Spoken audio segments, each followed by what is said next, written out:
Hari ini apa yang kita konsumsi? Udang, ikan,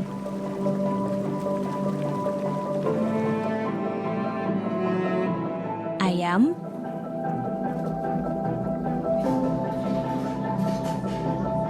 kambing,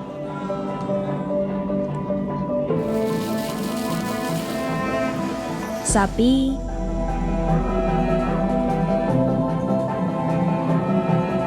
atau daging hewan lainnya. Namun, di sekitar kita ada yang tidak mengkonsumsi daging hewan dan bahkan produk turunannya.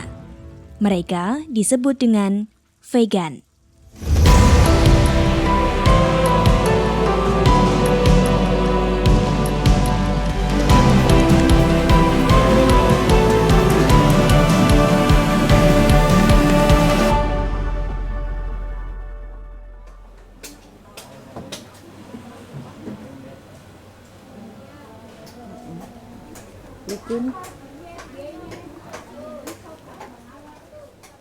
Ya kalau dihitung mulainya ya, saya vegan itu sejak tahun 2008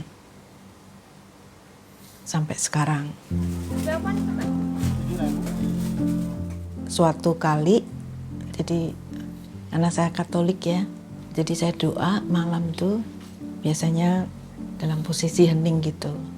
Dari dalam diri saya itu muncul seperti suara gitu kan. Saya diminta untuk minta maaf sama semua makhluk yang pernah saya sakiti gitu. 15, kalau segini berapa? Ya setelah saya minta maaf itu kemudian kan saya juga bertanya ya, kalau sudah minta maaf tuh lalu apa gitu kan.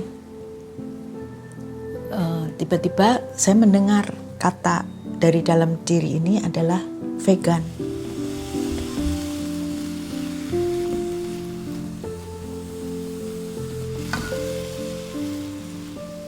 Mulai vegan itu dari saya umur 12 tahun, awalnya sih vegetarian dulu ya. Vegetarian tuh kurang lebih 2 tahun, habis itu lanjut jadi vegan. Jadi vegan itu berarti kurang lebih udah 10 tahun.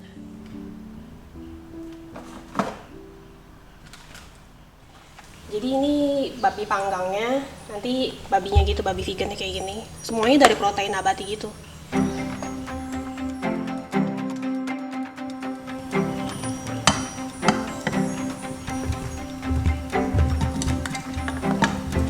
Ini termasuk salah satu makanan yang paling sering kakak masak atau gimana? Oh, lumayan agak sering sih, karena favorit juga sih sama keluarga.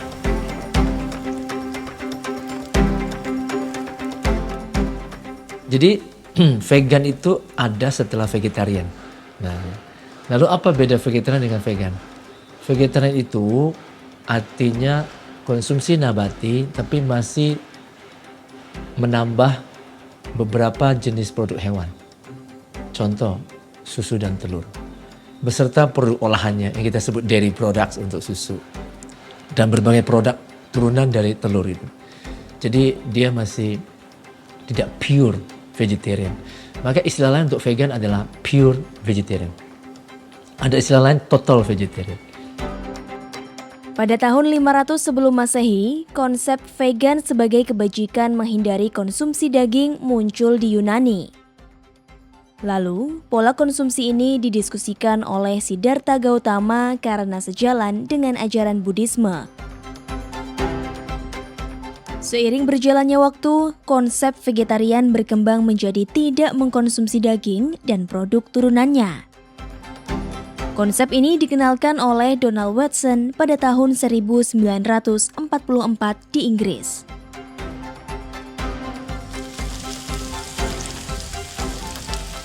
Jadi ini aslinya bukan cuma tepung doang, tapi kayak dari apa sih campuran kedelai gitu sama pokoknya ada sumber protein lah di sini, nggak cuma tepung-tepungan doang. Jadi awalnya itu sebenarnya awalnya banget itu tuh agak weird sebenarnya, agak aneh sih. Jadi itu karena spiritual seeker sih awalnya. Jadi kayak si anak kecil 12 tahun ini tuh kayaknya tuh ngerasa hampa aja gitu, kosong gitu, kayak kok gue punya agama gitu loh, tapi kayaknya ibadah juga, tapi kok kayaknya masih kosong gitu loh, masih kurang gitu kan. Nah terus saya mikir kan, kalau misalkan saya tanya ke papa, saya bilang kalau misalkan kita Buddhis gitu kan, katanya kita boleh makan daging, tapi syaratnya itu 2, nggak boleh ngebunuh dan nggak boleh mesen, itu namanya udah dosa.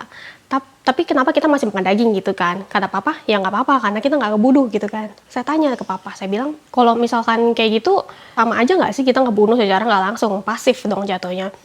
Kalau misalkan kayak gitu, kenapa nggak vegan aja gitu loh? Jadi penderitaan binatang ini sudah tidak tertanggungkan ya. Jadi perlakuan manusia terhadap binatang itu sudah, menurut saya sudah sedemikian buruknya gitu ya. Itu kita bisa lihat sih di film-film yang mengangkat bagaimana di industri peternakan itu binatang diperlakukan gitu ya. FAO tahu kan? Food and Agriculture Organization, sebuah lembaga di bawah PBB kan.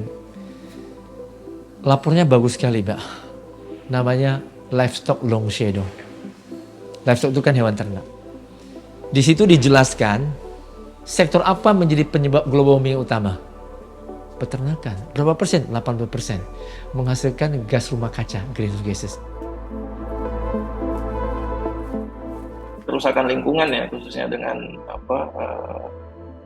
emisi yang dihasilkan itu tahun berapa, 2017 kalau nggak salah, IPCC itu yang pertama kali mengeluarkan bahwa 40% produksi gas metan dari livestock itu bisa mengancam kondisi atmosfer bumi. Nah, hanya saja mungkin saya sedikit koreksi bahwa kalau kita mau lihat produksi gas rumah kaca terbesar kalau keseluruhan, itu data dari EPA 2022 setahu saya, itu karbon dioksida itu masih menempati posisi pertama.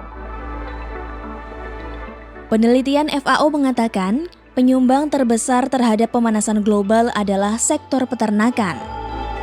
Proses memproduksi 1 kg daging sapi menghasilkan 60 kg emisi karbon ke bumi.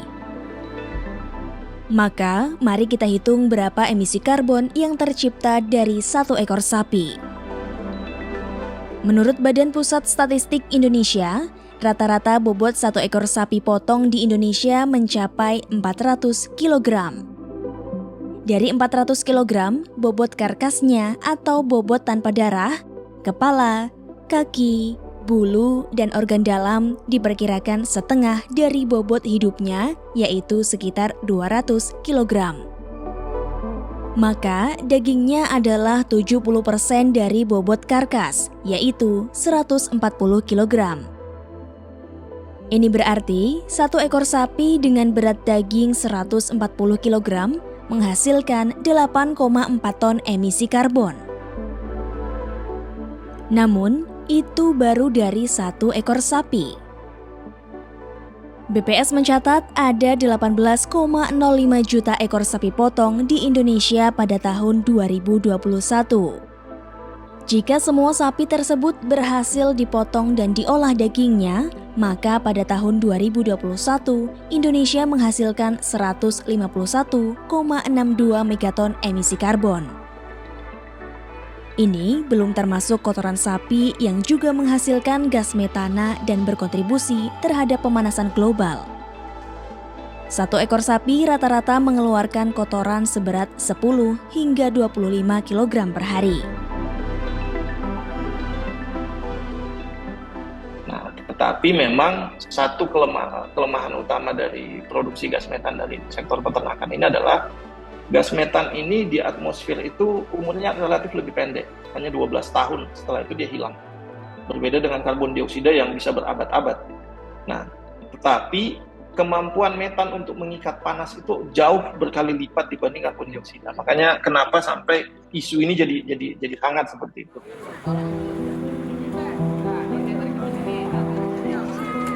Lihat aja yang kalau pas dia mau disembelih, kan mau lari, meronta-ronta kan. Bahkan saya melihat bagaimana sapi juga nangis. Dia mengeluarkan air mata gitu ketika mau disembelih itu kan. Kalau orang kan sering bertanya, udah nggak kepingin lagi tuh makanan-makanan.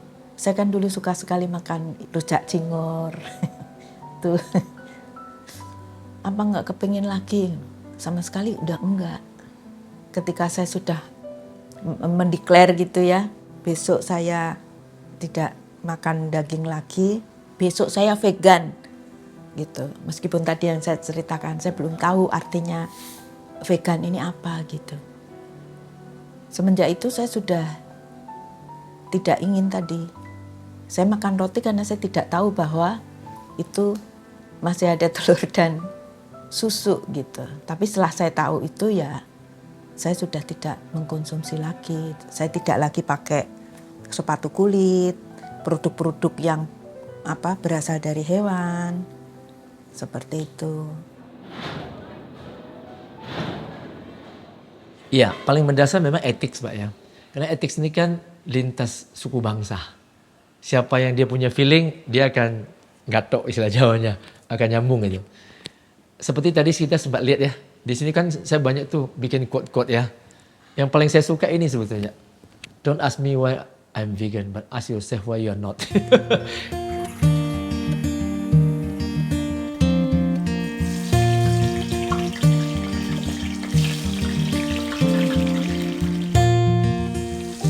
Kebanyakan tempe kita tuh kan udah import ya. Dan importnya kan dari Amerika, itu kebanyakan tempe yang diproduksi dengan menggunakan GMO. GMO itu genetic modified organism. Itu apa? Itu di dalamnya GMO itu mengandung binatang. Gitu, mengandung unsur binatang. Kalau di Bepom tempe dikenal functional food, Pak. Dikenal superfood kalau di dunia. Orang dunia mengerti kalau tempe itu gizinya bagus. Bukan hanya kalangan vegetarian vegan, Pak, secara umum. Ya. Jadi itu contoh makanan tradisional yang vegan, nabati tapi gizinya mengalahkan daging. Leo Tolstoy, itu filosof dari Rusia. Dia bilang a man can live and be healthy without killing animal for food.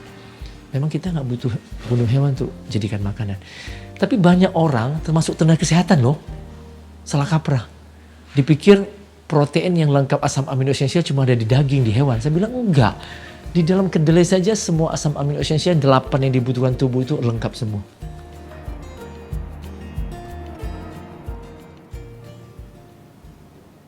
Buat saya kesehatan ini bonus gitu. Yang dua ini yang utama, ya kan? Soal solidar terhadap nasib sesama makhluk, lingkungan, dan yang ketiga ini kesehatan bonusnya. Nah, kalau buat saya ya, tapi kan memang ada yang vegan untuk memang benar-benar untuk kesehatan kayak gitu. Tapi yang pasti ya 3 itu yang kita dapat. Dengan vegan itu memang berbeda sekali. 1, saya tidak mudah lelah. Itu yang beda ya rasanya itu. Tidak mudah lelah. Bahkan semenjak vegan, saya hampir tidak pernah kena flu misalnya kan. Jadi kalau ke lapangan, karena saya bisa makan apa saja ya. Bahkan nasi pun bisa, nggak pakai apa-apa. Dengan kecap aja, atau kalau benar-benar nggak ada makanan, ya buah pun juga sudah cukup gitu. Jadi nggak gampang sakit sih yang pasti. Lebih, ya itu jadi kayak lebih metabolisme jadi lebih bagus aja sih pasti. 3 bulan pertama itu tuh berasanya badan tuh enteng. Badan tuh enteng kayak gimana ya, kayak ngambang gitu loh. Jadi kayak pernah kan pasti kayak dehidrasi abis berenang berjam-jam, tiba-tiba keluar dari kolam renang terus kayak berasa ngambang gitu nggak sih badan? Kayak gitu. Itu tuh kayak seenteng itu loh, badan kita tuh ringan gitu. Itu tetap sih tiap hari tuh tetap pasti diomelin gitu. Diomelinnya tuh saya ngerti sih, mereka tuh ngomelin bukannya gimana ya, pasti kan yang namanya orang tua ya kan, keluarga, pasti kan mereka juga peduli juga sama saya gitu kan. Pasti dia pikir kayak, lu tuh ajaran siapa sih sebenarnya, ya kan anak kecil gitu. Udah gitu kayak, nanti lu gak ada gizi ya, pasti tuh jawabannya tuh, lu gak ada gizi, udah gitu lu kurus gitu kan. Terus Saya waktu itu kayak gimana ya, nggak bisa ngejelasin juga gitu, bingung. Anak kecil ini tuh bingung gitu gimana cara jelasinnya, tapi tetap aja gitu kan, kita tetap kayak just smile aja gitu kan, terus tetap lanjutin aja vegan, biarpun diomelin gitu sampai bertahun-tahun loh itu. Saya punya ide tuh, saya bawalah makanan vegetarian, makanan vegan gitu. Makanan vegan saya bawa kayak lagi ngumpul keluarga gitu kan. Mereka lagi pada makan daging, saya bawa makanan saya, bawalah berapa menu gitu, makanannya yang enak-enak. Habis itu kan mereka lihat tuh saya makan apa, mulai ngedeketin kan, mulai kayak gimana ya, tertarik gitu untuk ngeliat, lu makanan lu apa sih gitu kan. Oh, makanan vegetarian tuh gini ya, vegan tuh gini ya makanannya, oh ada baksonya ya gitu kan. Gue kira lu makan tempe tahu doang gitu, gue kira lu cuma makan sayur doang, salad doang gitu kan, cuman cecim direbus-rebus lu makan gitu. Enggak lah gitu kan, cobain gitu kan. Aku bilang, kita kasih tuh, cobain. Enak sih makanannya, cocok. Tapi ibu tuh bukan vegan kan Bu ya? Iya. Ibu yang biasanya makan daging, harus makan kayak gini tuh gimana? Iya, lebih enak ini sih. Tapi ada ketertarikan untuk jadi vegan juga atau enggak? Pelan-pelan. Ini lagi belajar dulu sedikit-sedikit. Melatih dulu. Sedang melatih untuk menjadi vegan juga. Iya. Sedikit-sedikit dulu. Apa tuh alasan ibu tertarik juga untuk menjadi vegan? Makanannya enak. Sayur-sayurnya, daging ininya apa? Lebih sehat lah. Lebih sehat. Sebetulnya warteg itu sendiri sudah ada pilihan vegan. Jadi vegan itu tidak wajib harus datang ke restoran vegan seperti ini. Sekarang banyak namanya vegan friendly restaurant, vegan friendly cafe, and vegan friendly warteg kan. Jadi kita punya 3.000 yang murni full vegetarian vegan. Tapi kita punya mungkin jutaan kan yang bisa provide makanan vegan. Saya juga kemana-mana kan gampang vegetarian vegan. Tidak mesti cari yang khusus kan. Di mana saya bisa makan. Capcay jangan pakai daging. Vegan dia Pak. Apa susahnya gitu loh. Makanya orang bilang vegan susah, saya bilang enggak. Makanya salah satu buku saya judulnya Vegan itu Mudah. Sengaja saya hancurkan mitos itu. Paradigma yang salah itu. Ya.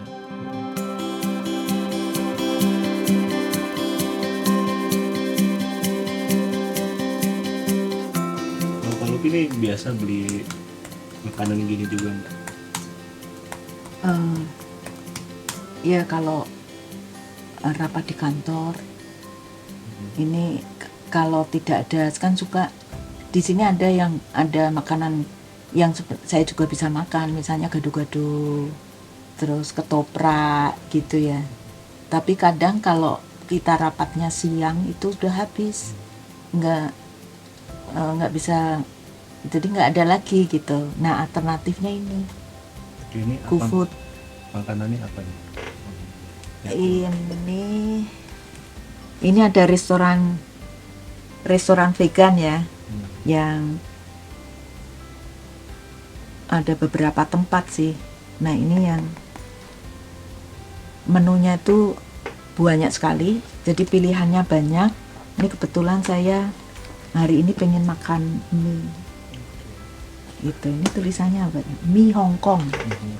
Menunya mie Hong Kong, jadi mie ini.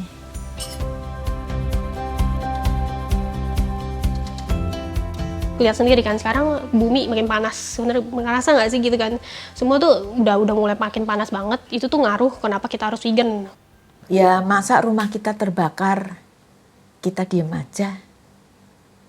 Bumi dengan pemanasan global itu kan sebenarnya rumah kita sedang terbakar karena perlakuan kita terhadap lingkungan, karena perlakuan kita terhadap makhluk lain gitu ya, yang tidak bermartabat.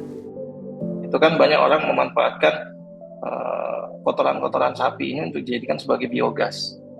Nah, biogas ini itu sumber utama yang dikejar adalah metan itu tadi, karena memang seperti kita tahu bahwa metan ini dibanding dengan karbon dioksida CO2, kemampuannya mengikat panas itu jauh lebih efektif. Jadi mungkin kalau konklusi dari saya tadi, kita tidak bisa pungkiri metan ini punya kontribusi besar terhadap pemanasan global, salah satu sumber penghasil metan tertinggi adalah industri peternakan. Nah, tetapi satu opportunity yang bisa kita ambil yaitu tadi gimana caranya kita bisa manfaatkan metan untuk menjadi sumber energi baru atau terbarukan.